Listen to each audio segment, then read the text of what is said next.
Hi Sagittarius, welcome to your March 2017 General Tarot reading. It's Rena here. And before I talk about a couple of the transits that are happening, I did want to say thank you for all of you who comment on my videos. As you may know, YouTube has changed the alerts, so you don't necessarily see them unless you click on your Google Plus page. I don't know why they do that. I really don't understand it. It was working perfectly fine. Now it's like it takes much, a few more steps, and so I don't always see those comments until it's quite a bit of time has elapsed. So just know that I appreciate it, even if I read it later on and I don't necessarily respond to you. I really am honored that you take the time to comment. So just want to let you know about that. And then the other thing too is that in March, in addition to that Venus retrograde that I had spoken of in an earlier video, which is starting in your 5th house of romance and going back into the 4th house of home and family, there's going to be a full moon in Virgo, and this is happening on March 12th, and this is going to be in the 10th house of career. Now for some people that could be an ending, but I like to think of promotions and other ways that you're thrust into the spotlight, that you're being recognized by others in your field, and so that could be very good for business or for your career. And then at the end of the month, we have a new moon in Aries in the 5th house of romance. So there's a lot of activity with that 5th house. And so it could be a new beginning in love for people that are looking for love.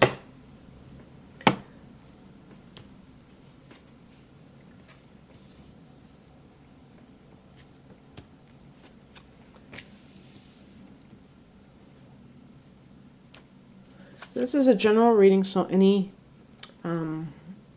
topic can come up, and I will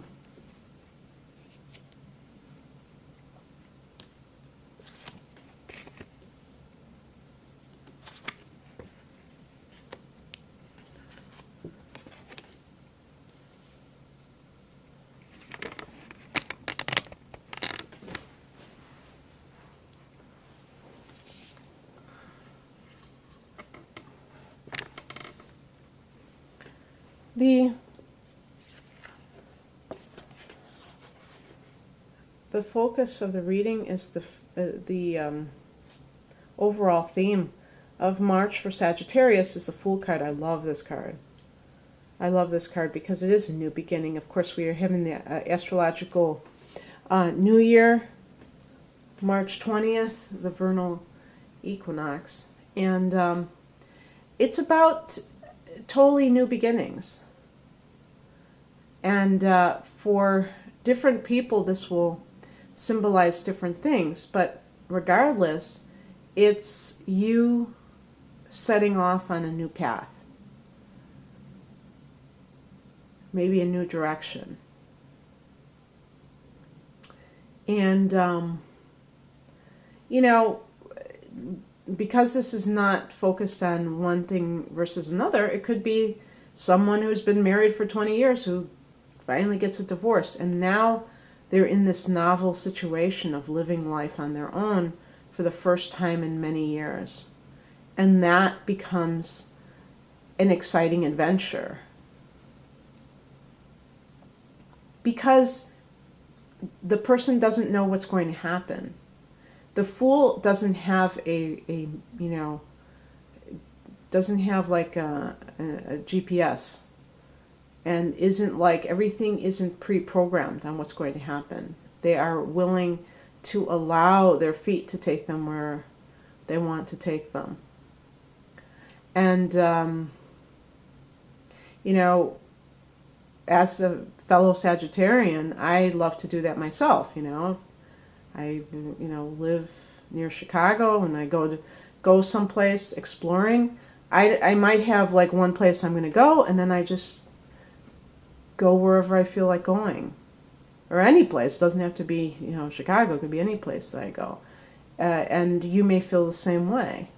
Because fire signs are natural explorers. We're natural adventurers. We're not, we love new experiences and stimulation.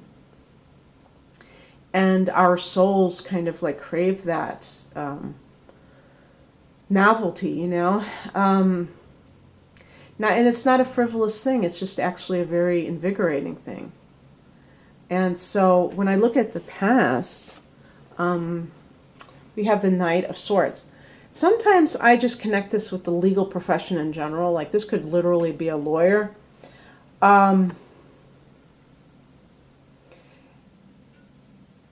This is a card of, what could have happened, because this is the past position.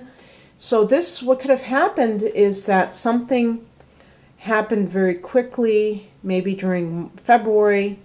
Of course, February was eclipse season, so there may have been some kind of sudden surprises for some of us. And this is a card of comings and goings very quickly. So you may have had a very swift series of events that kind of made it necessary for you to experience a new beginning. Also, the king, the Knight of Swords is an energy of somebody who's outspoken, who is very. It kind of reminds me of like what a Sagittarius would be, very blunt in speech and things like that. Now, because it's swords, it's more connected to the air signs. So that's Aquarius and Libra and Gemini. So it's more of a mental energy, communicative energy than the fire, which is more active, and even on the physical level, more moving around. The swords are more of a mental thing. But that could just be a facet of you that has kind of come alive. And I did pick a card for why that has been happening. The Page of Pentacles. Now, this is associated with students. So, coupled with the Knight of Swords, it could point to, for some people, some kind of intellectual, but this would be like university level studies, or maybe even employment, but something which expanded your horizons and made you realize, maybe it was even self-study, made you realize that you had, what do you call it, you have this, the world at your feet, an open road. Maybe it kind of expanded your view in some way, something that you were learning. Maybe who knows, maybe it's a spiritual quest. Even though this is connected with Pentacles, it seems like more of practical knowledge. It can relate to receiving money. So again, if you were, let's say you were in a divorce and you received a settlement, or maybe it was, this isn't, I don't think this is connected specifically to inheritance, but I guess by extension it could be. But that kind of opened your horizons a lot and enabled you to be able to have that sense of freedom. Because when I see the Fool, I see somebody who is really free. I was just kind of laughing. I was thinking of minimalism because the Fool has a knapsack. And that's such a big buzzword these days. So, and that represents freedom because the person isn't weighed down by a lot of stuff. And they're able to be very mobile. And the higher message is the Knight of Cups.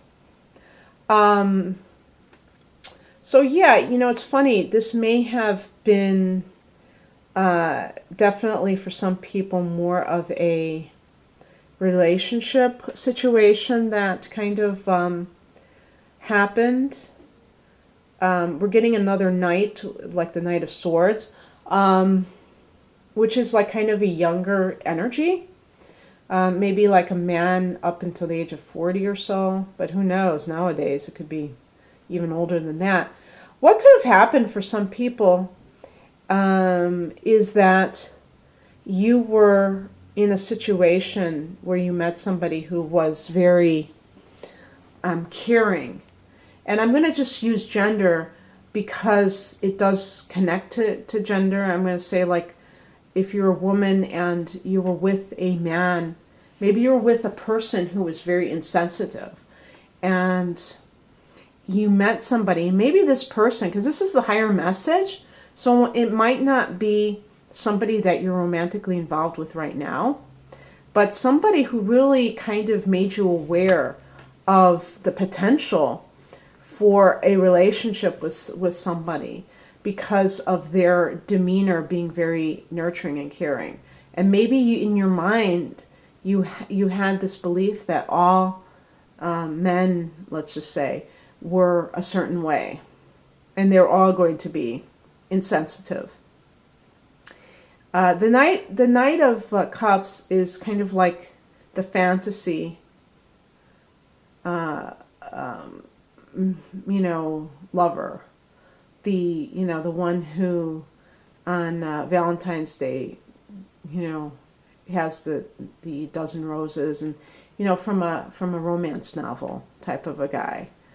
And the Knight of Swords is the kind of guy who's kind of sarcastic. And yet, it's funny because, a Sagittarian might not mind that unless you have, like, let's say a moon in Cancer or Pisces, you might be, like, offended by that. But the average Sagittarius might relate to that because you may have that in you as well. You may be snarky, you may be, straight to the point, maybe undiplomatic at times. And that person may provide a lot of mental stimulation for you. The other person may provide a lot of emotional stimulation, but you may get bored with that person. That's the thing. It's not necessarily guaranteed that a relationship like that would work out. Because it's the higher message, it may be just talking about that quality being something to consider in the future. When you're, dating someone, look at how they act and realize, and even if they are nice to you, they're on their best behavior, if they are that way to other people, realize that can come back on you at some point when they get you, when they already have you under lock and key, figuratively speaking, obviously. What crosses you is the Ten of Swords in the challenge position. Again, this could be that Knight of Swords person, Gemini, Libra, Aquarius, during the Mercury retrograde, coming back, trying to get in your head again, playing those games. This is a card of betrayal, but it's a card of the worst being over in the situation. So if you are still kind of reeling from some sort of, negative happening, it's saying that you're the one that's holding on to it and you have to let go. In the workplace, you may have had a situation where, you were betrayed. And perhaps there was even somebody who was a co-worker who was like that Knight of Swords, the Knight. See, the thing about the Knight is he's not in charge necessarily, so I don't think that would be your boss. But if he was somebody like the assistant manager, then he could still, wield power over you, and may have known that he had that power over you and used it to kind of belittle you, and that was, that's causing problems still. But I feel like you're going to kind of strike out on your own, because you're going to decide that, your freedom is more important than anything else. What comes in is the Nine of Wands. So it's like that, I always think of this card as in Fatal Attraction where Glenn Close like sprung out of the water. You think that they're dead and they come back. You know, some kind of a challenge, one last challenge that you have to, deal with before you can be fully free. as the Fool card. But, also just saying, fire energy. This is the number 9. Maybe you're going to spend some time alone for a while. Maybe you are going to travel. Maybe the Fool card is you traveling, and you're like in between jobs because you quit a job that was just kind of, too toxic, too competitive, whatever. And you're going to decompress. And so the 9 of Wands would just be like you alone. The number 9 is about solitude. And, you're a fire sign, so you're associated with the Wands. And so that would be, if you have the means to do that, that would be wonderful. It's kind of like that. It's kind of like allowing for time to pass between experiences, just like with relationships. Not just going right back into new relationships. It's always nice to have time to digest what has happened. The advice is here's another number 9. 9 of Cups, a card of enjoying. So it's about, you could even say this is indulging. Eat, drink, and be merry. I think it's basically just saying that you have the right to enjoy life. This is a card of somebody who's suffering. So maybe you have suffered, and maybe now you're starting to experience some blessings, new beginnings with the Fool card, and you can also just take part in all of the things, because the 9 of Cups could also be financially abundant. The 9 of Cups is a yes card, so it's pointing to having your dreams come true. Or wishes fulfilled, I should say. So that's very nice.